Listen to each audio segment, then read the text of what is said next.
Hello and welcome. I'm George Crump, Chief Marketing Officer with StorONE. Thanks for joining us today. Today we're going to talk about overcoming the multi-cloud data problem. The concept of multi-cloud looks great on paper, except there's this what I call a data gravity issue that we need to overcome. Joining me to help with that conversation is StorONE partner Madison Cloud, and representing them is their CEO, Randall Van Allen. Randall, thanks for joining us today. Yeah, thanks, George. Appreciate you helping us put this together, and looking forward to discussing this problem and our mutual solution to it. Yep, and so let's get started. I think, Randall, the right place to start is let's just start by addressing the elephant in the room. So why don't you take us through the multi-cloud data problem? Yeah, will do. And thank you, everyone, for joining today and your time, whether it is live or on demand. Definitely appreciate your time. But yeah, if you look at the multi-cloud data problem and multi-cloud industry in general, according to the 2020 Flexera State of the Cloud report, organizations use an average of 4.4 clouds right now, and they're experimenting with 2.9 more. The reasons for this are clear. Cloud technology has so many amazing benefits in terms of their infinitely scalable, flexible, and intelligent application, but the issues surrounding data management and security have stunted the growth and the adoption of cloud for many, many organizations. So to illustrate these issues, let's start by discussing an organization who's using just 3 clouds, not 4.4, just for simplicity here. Within each cloud, they're running a few applications. Now, if that were the whole story, and you could just serve those applications to your end users, life would be relatively simple. It's a beautiful day in the neighborhood. Unfortunately, there's a lot more to it. First, the applications are actually running in clouds that are dedicated to compute and processing. The data for those applications is stored in one of several different clouds that are specifically dedicated to storage. Now, that respective storage cloud, it depends on the type of data or speed at which the data needs to be presented to the application. For example, AWS, Azure, Google Cloud, they each have unique, completely independent storage clouds for file data, for block data, object data, even persistent SSD performance or slower performing hard drives for archive or backup, etc. So even within a single cloud provider like AWS, your data could be spread across several different storage clouds. It's a multi-cloud within a cloud. And this is where the term data sprawl comes from. Your data is all over the place, physically, logically, and most importantly, from a data management perspective. This is because each of these storage clouds has their own unique management console. And even within the same cloud service provider, the management consoles are completely different, each requiring their own unique training. For example, AWS, I'll be picking on them a little bit today, but AWS's EBS for block storage, their S3 for object storage, and their ESS and FSX clouds for file storage, Glacier for archive storage, they're all completely different. And you multiply those interfaces by the number of your clouds that your organization uses, coupled with the fact that storage clouds don't really communicate to one another, you can imagine the complexity that adds to your poor storage administrators. And to all the storage administrators that are on this webinar, we feel for it. Unfortunately, the problem doesn't just end with the fact that your data is all over the place and insanely complex to manage. It's also that your data is stored on public clouds, at least the ones that we've mentioned. And the resources are shared by thousands of other people, companies, and unknown entities. Your files could literally be anywhere and everywhere within that storage cloud, and wherever they're located. And this obviously introduces some serious security concerns, and there's no information security officer that can have comfort in the knowledge that there's no knowing exactly where their sensitive data is, which brings us to the final problem with managing multi-cloud data, and that's the bills. Someone's got to pay for it. Each one of those storage clouds, even within AWS, for example, each one of them has their own unpredictable variable monthly invoices that are based on a constantly changing equation of various complex levers like instant hours, put, copy, post requests, data returns, data scans, egress throughput, snapshots, API requests. The list goes on. You get the point. It's almost like they purposefully make it as confusing as possible so that when you get stuck with that shockingly high bill at the end of the month, you don't even know where to start. You know, it's interesting, Randall, when you look at that, a couple of things hit me. First, I can remember distinctly having several conversations in my former life as a storage analyst with CIOs and guys like that, and one of the hardest things for them to do is try to decipher, and that's the word they used a lot, was decipher their bill from these providers. In fact, I was at a Gartner conference, I think it was last year, and the guy in main stage said he suggests hiring a full-time person just to manage your cloud provider bills to make sure that you're not getting overcharged and getting all the resources and all that kind of stuff. I mean, a full-time headcount just to figure out a bill just seems like a really bad idea. Yeah, it's insane. And anyone on this call, or maybe that's why you're on it, who has actually seen these invoices, I mean, they're dozens of line items long. It's insane. It's like, like you mentioned, the old phone bills back in the day where you're like, why are you charging me for these little tiny things? I mean, really, for like how many put requests you have, you're going to charge me for each one of those?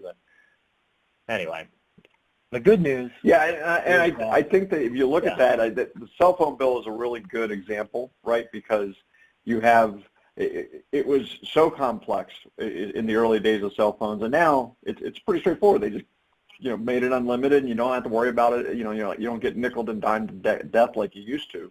Remember, you used to have to pay for like individual text messages. I mean, I think the cloud providers need to learn something from that.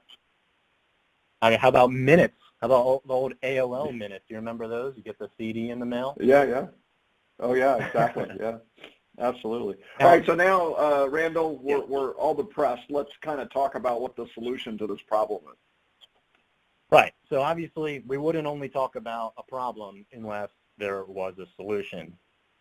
So even though the originally optimistic blue-skied outlook of cloud technology became quite dreary once multi-cloud joined the party, like I said, we wouldn't be hosting this webinar if there wasn't a happy ending. So that kind of brings us to our partnership here, the combination of Madison Cloud and our innovative private cloud platform with StorONE's absolutely groundbreaking software-defined storage is allowing organizations to cut through this complex, tangled mess of multi-cloud data management with a solution so simple, so flexible, so secure that storage administrators can get back to their job, which is freely designing a data strategy around their organization's actual objectives, not around the technical and budgetary limitations imposed on them by the cloud service providers. So again, just to kind of pause for 1 second. My name is Randall Van Allen. I'm CEO of Madison Cloud. Just want to give you a little backup of Madison Cloud. We've been providing cloud solutions since 2014, mostly to the federal government. But just over 2 years ago, after seeing all the previously discussed issues and limitations of cloud technology, we set out to design a cloud storage solution that resolves these complexity, inflexibility, and security problems. And the first step to that was choosing a software-defined storage that we could build around. And we looked at every one on the market, every SDS software on the market, and we analyzed it, and ultimately, by far, StorONE was the most innovative and flexible storage solution around. They completely, quite literally in a sense, rewrote the code for storage. I mean, most storage companies today are using legacy base code that was written in the 60s and the 70s, 50 years ago. RAID, for example, which almost everyone is standardized on, that came out in the 70s. And it's the same technology. So each of their products and new features just builds onto that original base code, which adds more overhead, impacting performance, and requiring more compute power. And StorONE took all of that knowledge and the history of computers and storage and started from the ground up with the software technology that's out now. And they built the whole thing with a 100% focus on efficiency. And I could go on about this forever. Obviously, there's reasons that we chose StorONE. It's such a good product. But I'll let George, instead of me continuing to goad about, George, you're the Chief Marketing Officer for StorONE. What should everyone listening today know about StorONE? Thanks, Randall. I don't know. I think maybe I should just stay on mute and let you take it from here. You're doing a pretty good job. So I think the key thing is, as I said, my background is prior to joining StorONE in March, I spent 14 years as founder and lead analyst of an analyst firm called Storage Switzerland. In that time, I found maybe 2 or 3 innovative companies that interested me. And StorONE, I think, really was the most innovative. And as you said, that what we at StorONE did differently is we started from a blank slate, and we knew that things like flash and storage class memory were not only on the radar but here. And then we knew that densities of the technology was going to increase and the performance of the technology was going to increase. And we felt that something had to change to be able to take full advantage of that. And so if you look at the 4 boxes there, that really summarizes really what we're about. Number one, we developed from scratch very efficient storage algorithms. We fundamentally rethought the way you read and write data, the way you protect data, the way you do things like RAID and all those sort of things. And so what you end up with is a software application that, for a cloud provider, is ideal because it's very efficient. We don't require a lot of extra hardware and full power and things like that. We can run in very small spaces. And in that space, we deliver maximum performance. We get 85% of the per drive performance of a flash device rated by the manufacturer. Most of our competitors get 15%. Very quickly, we can get to 1 million IOPS when most people are struggling to get to a couple 100,000. The other thing is we're future-proofed. You can put new technology in us as soon as it becomes available. It's very common for us to be using 15.8 terabyte SSDs today. Most of our competitors are still using 4 terabytes, and the reason is they need a certain number of drives to be able to get decent performance, and they can't balance the capacity versus the performance, and so it really causes a problem for them. And then finally, all of that's great, but you can't lose data, right? And so we spend a lot of time and energy on creating what we call our Invincible Data Protection Suite, or our 5-star safety rating. And there's 5 features that I'll talk about in a little bit more detail later that we make sure that we never lose data. And so that's really the core foundation of the StorONE product, Randall. Yeah, absolutely. Now, before we go on, I want to make the important distinction that Madison Cloud is a cloud company. We're not a software company. We're not trying to be a software company. Most of these other cloud companies develop their own software in-house. I don't understand that. Why try to recreate the wheel when there's already companies with decades and decades of experience dedicated to making the best storage software? And it reminds me of a couple of years ago when Toyota decided to develop their own navigation software, and they called it Scout GPS. It drove all of their customers crazy because it was terrible. They're a car manufacturer, not a software developer. Why would they not just integrate Google Maps or some other navigation software that's proven and widely popular? But after so much criticism, they finally did a recall to upgrade the software so it could integrate with the navigation software on people's cell phones.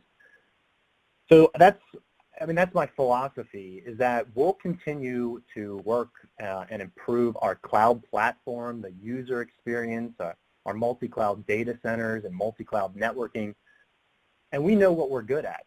But StorONE has their team of brilliant engineers and developers that are dedicated and continually making their software-defined storage the best in the world. So it's an important distinction to know what our focuses are and why it makes our partnership so strong. So let's get back to the goal today and discuss how to overcome all these multi-cloud data problems. So all of our solutions, all of our storage solutions are built on StorONE. This includes a private multi-cloud storage, our on-prem storage, and our private cloud disaster recovery and backup options.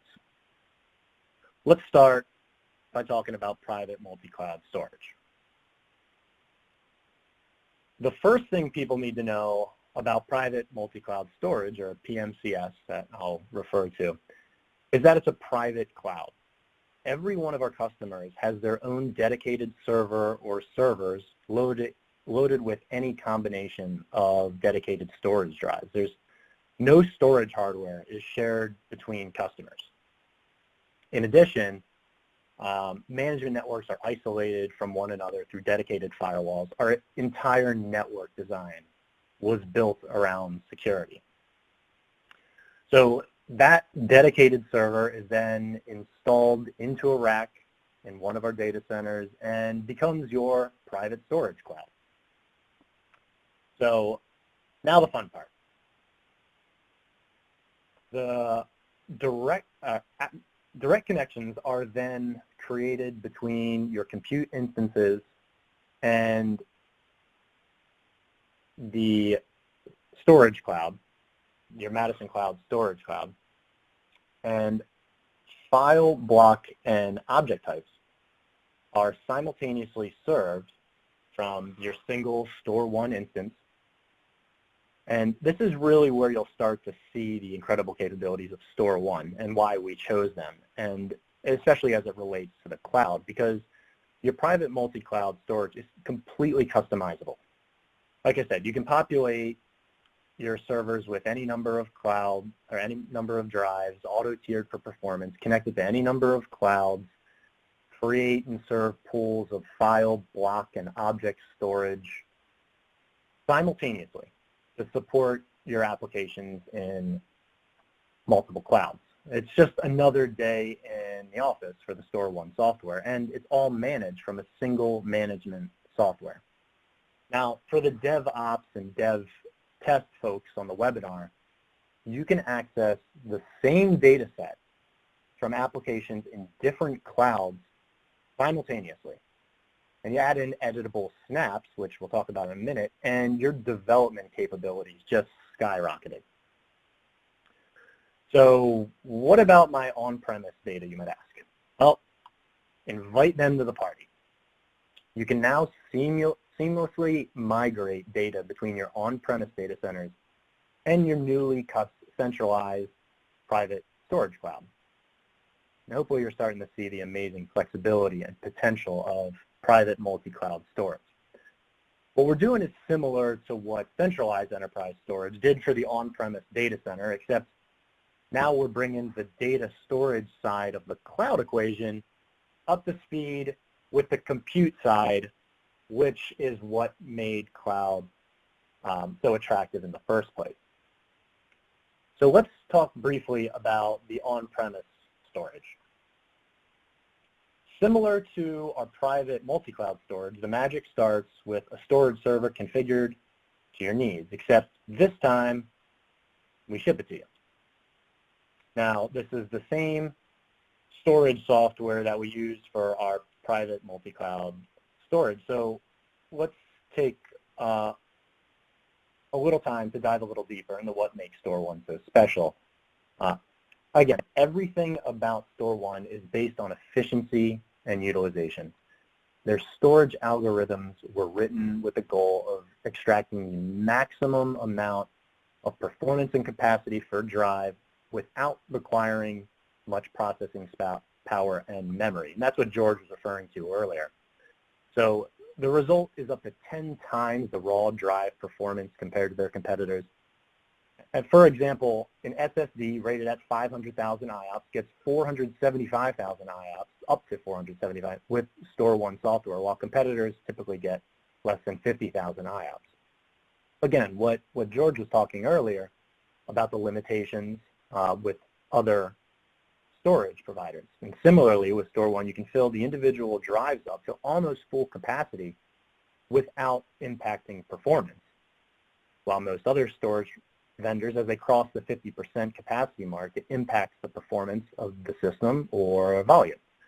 And that's, again, what George was talking about future-proof technology, and that StorONE is going to be able to use high-capacity drives.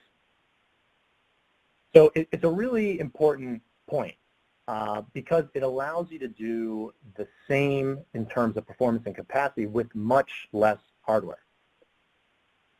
And less hardware means less rack space, less power, less cooling, less networking, and ultimately less cost. So there's a reason that we're really driving this point home, because it relates to everything in your cloud storage and your on-prem storage, and why costs and performance are so interlinked. So the StorONE systems are so dense that you can provide 2 petabytes of storage in just 6U. And that's an almost limitless scalability. The more drives or shelves you add, the software auto-discovers it. The storage tiers are then adjusted accordingly. So finally, StorONE really raised the bar when it comes to data protection. And since he already started on it, I'll let him touch on these. Okay, thanks, Randall. I appreciate that. Again, great overview of our software. Yeah, and as I said, one of my areas of expertise in the past was data protection, so it's sort of near and dear to my heart. And so losing data is never an option. And so the first thing that we have is built-in high availability. That high availability is active-active, so both nodes are delivering data when everything's working.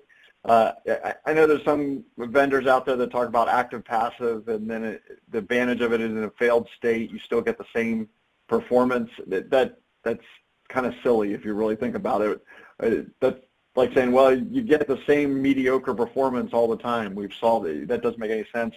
If your servers are failing so often that that's really something you have to worry about, then you need to buy better servers, not cripple your customers. The second, so ours are active-active, they're working all the time. If there is a failure, the one that survives takes over until you can get the other one fixed. It works perfectly. The second feature is S1 Snap, which is our snapshotting capability. You can take an unlimited number of snapshots, retain those snapshots for an indefinite period of time. It essentially replaces daily backups and allows you to be protected against things like ransomware or user error, things like that.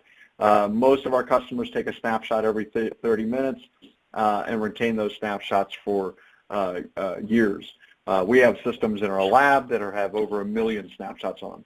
The important thing is all those snapshots don't affect performance. The performance that Randall just spoke about continues no matter how many snapshots you have. The third feature is direct write, which is our cache-less architecture. So we don't have a RAM cache to speed up performance. Again, the performance that Randall was talking about on the left-hand side of the screen there, that is without a RAM cache. So there's no such thing as transitory data in our architecture. When we acknowledge a write to an application, it is literally on disk. Tell your DBAs about that. They love that feature, and it works really, really well. Our VRAID feature is our rewrite of erasure coding. Again, we're big on redoing algorithms at StorONE.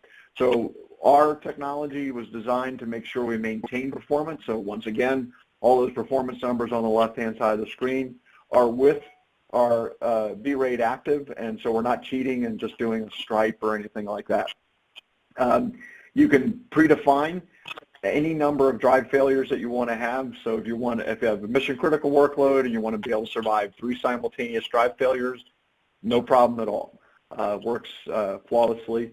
And then finally, our replication feature, which allows us to replicate between systems. And one of the things that I think is really good about this partnership, Randall, is we can leverage that replication feature to work with you guys as well, right? Yeah, absolutely. And that kind of leads in perfectly to our discussion on disaster recovery backup, because replication is how that gets done. So the replication can be synchronous or asynchronous, and really fits perfectly when designing that disaster recovery or backup strategy with Madison Cloud and incorporating cloud into your strategy. Since StorONE is the software in both PMCS and our on-prem storage, replicating data between those instances is incredibly easy. I mean, it's built in, so you just set it up. But even if StorONE isn't both the source and the target, the software is compatible with other common backup software like Veeam or Commvault, Veritas.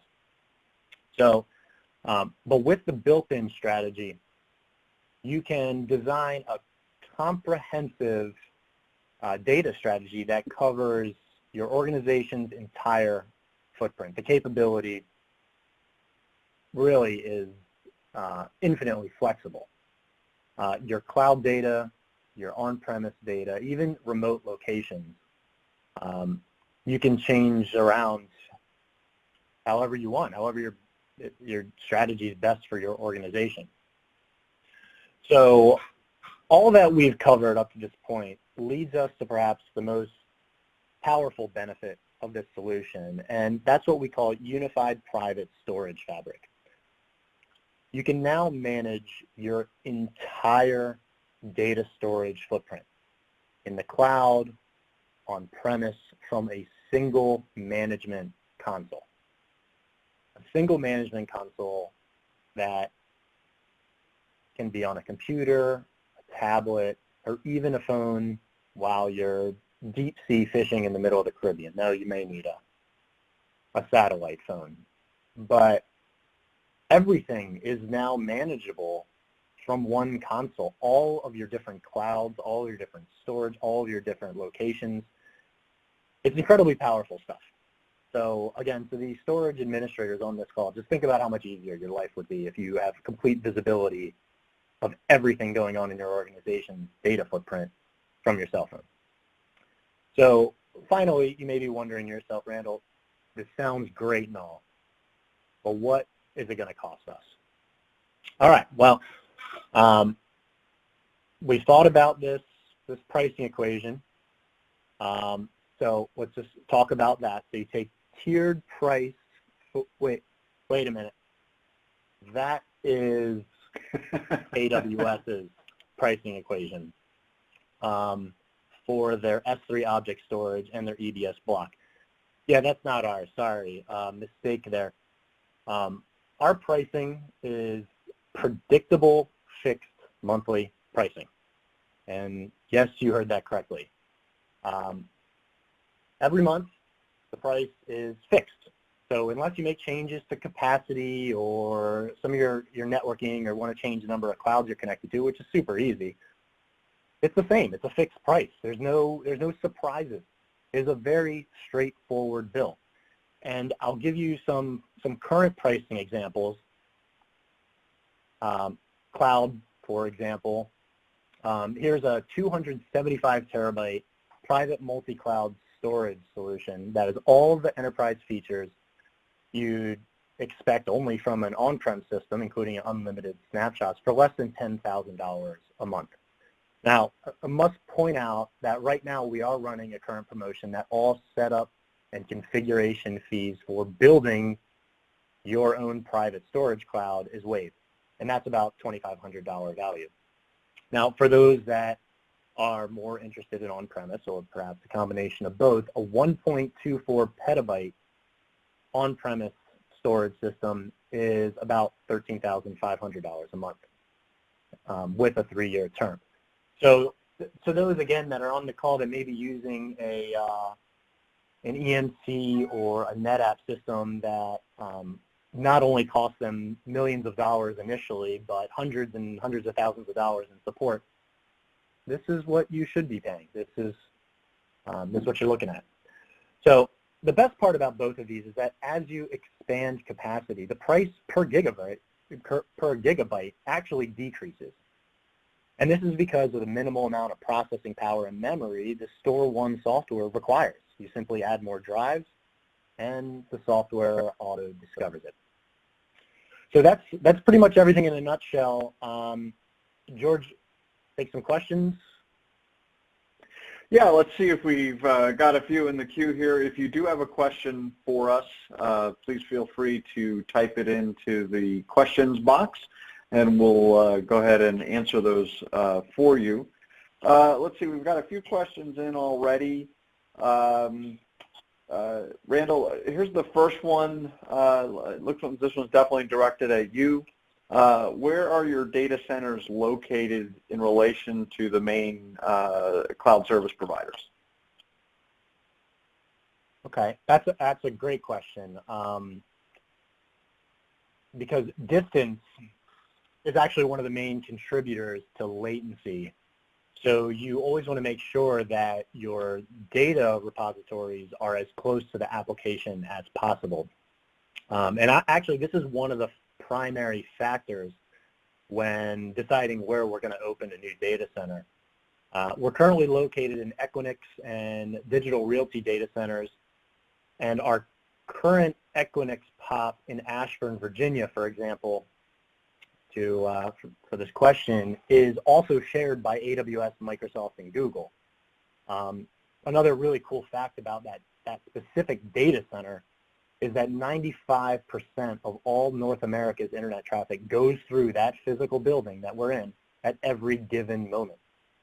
And it's because of that most other major cloud service providers like IBM, Oracle, Alibaba, you name it, they're all either on that campus or at a data center within a few miles radius. So Ashburn, Virginia, to those that don't know, is really, it's not, just like the Silicon Valley is on the West Coast, they call it Data Center Valley on the East Coast, and it's right outside of DC. So great question there. We are as close as possible to these other CSPs. Okay, that's great. Yeah, it's certainly well positioned, right? I guess that latency for especially in your guys' world, is going to be super critical. So being that right there, it solves that problem entirely. Yeah, the latency. It's the latency Yeah. you would find pretty much in your own data center. You're basically talking about how long does it take the speed of light to go 100 meters. So negligible. All right, great. Let's see, next question. I guess I'll take this one. How is it that StorONE gets such high performance from a single drive compared to its competitors? Well, that would be a secret. We can't tell you that because that's one of our proprietary patented algorithms.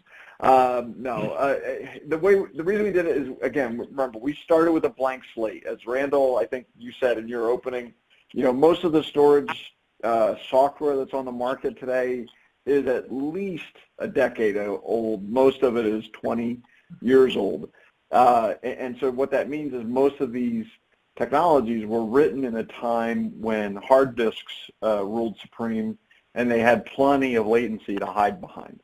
Memory, flash to start with, and now storage class memory is not as forgiving. And so we started our product in that world, and we wrote our product specifically to address that. And there's two compelling factors here. Number one, the power, well, actually three. The power of the CPU continues to increase, so being very judicious in how we use that is important. Number two, the performance on a per drive level continues to increase. We're seeing drives that are in the hundreds of thousands of IOPS range, soon to be in the millions of IOPS range. So being able to take full advantage of that's critical. And then the density of those drives is also increasing. So where in the past you might convince a customer to buy 4 terabyte drives, so you have enough drives that you can deliver decent performance, you're not going to have that luxury when 30, 60, 100 terabyte SSDs come commonplace. And so that efficiency really becomes super critical. And again, it really comes down to an effective use of software development and using advanced algorithms that nobody else has access to. Let's see, another one came in, Randall. Does your platform support MFA? I'm assuming multi-factor authentication? Yep, it absolutely does. Our entire reason for doing private cloud storage is all about security, so yes, it does. Okay, great. Let's see.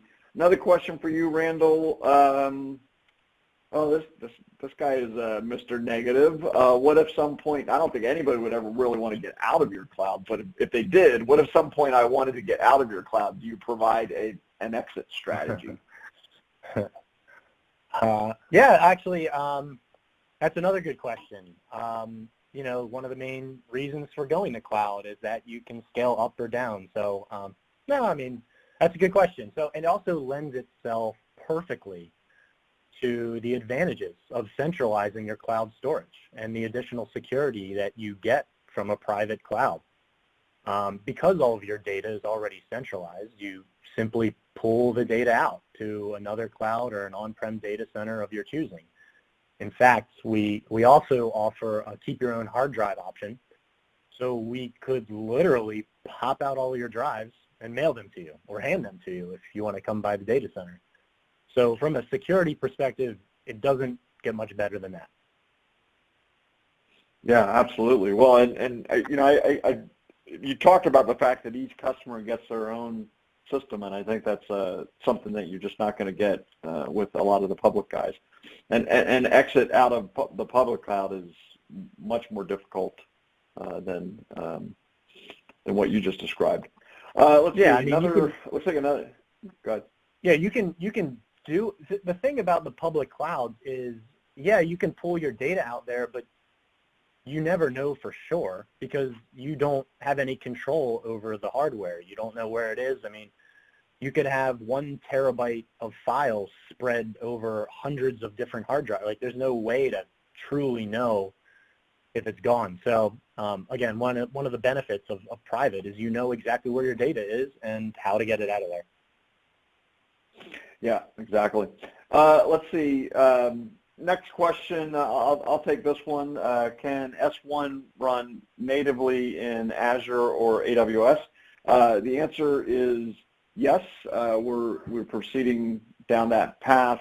But again, to be very honest with you, you run into the same challenges running us in one of those clouds as anything else. We think we bring some value, certainly a lot of value to those environments, but movement between those environments does create a similar challenge for us as it would anybody else. And so Madison's approach of sort of making data the center of the universe and having the clouds be planets around that universe is a great strategy for if you're doing multi-cloud. Let's see. Next one is I'm going to give to you, although I'm tempted to answer it, Randall, but what if a rogue actor signs into the management account and deletes all the data? Oh, well, that's a fun one too. Just like any data strategy, it's important to have a backup and recovery plan just in case of any data loss. So I'd say someone logging in, stealing your identity, and deleting all of your data is pretty much disaster recovery level. But either way, traditional disaster recovery and backup best practices apply to cloud data in the same way it applies to on-premise data. But in our case, with a private cloud, you have full control over your data. So again, this is really a good question. You can back up your data to an on-premise facility.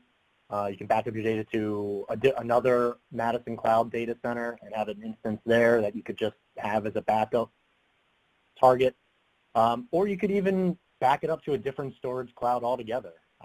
With all the flexibility and built-in replication of StorONE and integration with backup software, you really have the freedom to create a strategy that works best for your organization. Now, as the question that came in earlier about multi-factor authentication, let's try not to let someone steal your identity and start messing with your data. But, again, even if that happens, if you have a good strategy in place, you just, you recover from a snapshot, you re-secure that, that entry point that rogue actor came into, and, you restore everything. Okay, perfect. Let's see. So we are about out of time here. Randall, why don't you, okay, one more question just popped in. We'll take this one. Is there a single pane of glass for management of the platform, like a web UI? Yeah, absolutely. I mean, that's, the last slide was not just only for if you have cloud data and on-prem data. All your data is going to be within a single pane of glass for management, and it is a web interface. Okay, perfect. So yeah, we're almost at the 45-minute mark. So if you've asked a question that we didn't get to, we'll reach out to you that way.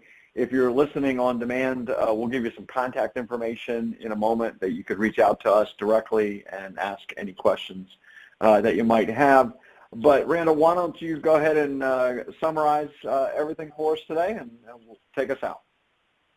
Yeah, thanks, George. So, the multi-cloud data problem is a big one. The complexity of managing dozens of different cloud storage environments that don't speak the same language, and the security issues presented by public clouds has a lot of organizations rethinking their cloud strategies. But hopefully today we've shown that centralizing, simplifying, and securing your data with Madison Cloud and private multi-cloud storage is a great solution to overcoming these challenges. So if you're interested in a private discussion or would like a quote, please reach out to us. We'd love to talk to you about your unique use cases. Everyone is different. That's one of the nice things about our solution. This isn't cookie cutter. We'll customize your cloud for what you need. I mean, it's a private cloud. It's going to be your cloud. You're going to control it. So remember to download some of the attachments to this presentation within the BrightTalk platform. We uploaded our latest white paper that we just published, 5 must-know tips for solving multi-cloud data challenges, which is an extension of pretty much what we discussed on this webinar. There's also a StorONE brochure that is available for download as well.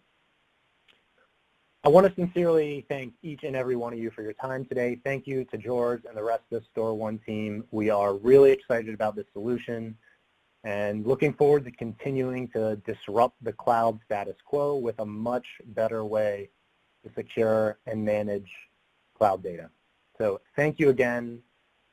Appreciate your time.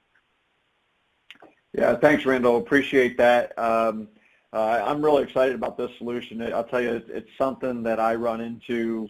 I do 5 or 6 customer calls a day, and it comes up often is how do I solve this problem? So I'm really excited for you guys. I think this is going to really help a lot of people out in the market today. So again, as a reminder, there's attachments in the attachments section. Also, in the upper right-hand corner of your player, there is a little email icon. You can email a link to this webinar and share it with colleagues or friends that you think might be interested in the topic. I think this is one that's of interest to a lot of people, so I'm sure they'd rather get a spam from you as opposed to from me. So if you would send that along to people that are interested, we would greatly appreciate it. Randall, thank you again for your time and for all the work you guys did in putting together this great solution. Yeah, well, thank you. And thank you, everyone, again. All right. Have a great day. Bye-bye.